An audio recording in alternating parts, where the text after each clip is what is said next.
जूते फटे थे, ख्वाब सलामत थे।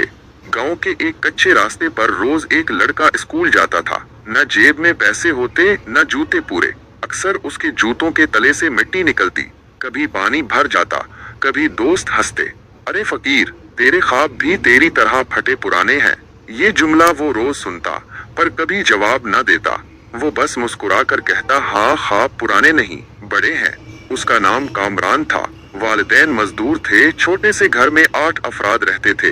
कामरान दिन में स्कूल जाता, शाम में होटल पर बर्तन धोता और रात को लालटीन की रोशनी में पढ़ता। एक दिन उस्ताद ने क्लास में कहा, जिंदगी में कामयाब वही होता है जो अपनी हालत से नहीं, अपने इरादे से पहचाना जाए। ये जुमला उसके दिल में उतर गया।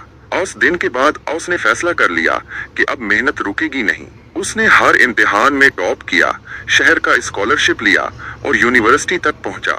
लोग हंसते रहे, वो चुप रहा। दुनिया कहती रही नामुमकिन है, पर उसने अपने अंदर की आवाज सुनी, तू कर सकता है। कई साल बाद जब वो गांव लौटा तो वही रास्ता, वही मिट्टी, वही लोग थे। मगर अब वो कामरान नहीं, डॉक्टर कामरान हुसैन था। एक कामयाब इंजीनियर, मुल्क का काबिल फख्र बेटा। जिस होटल पर वो बर्तन धोता था, आज वही होटल ओस की कंपनी ने खरीद लिया। गांव का वही लड़का जिसके जूते फटे हुए थे, आज उसके ख्वाबों ने पूरी दुनिया को हैरान कर दिया। सबक: कामयाबी आपके जूतों, कपड़ों या पैसों से नहीं, आपकी सोच, सब्र और मुसलसल मेहनत से बनती है। जब दुनिया कहे तुम नहीं कर सकते, तो दिल से कहो,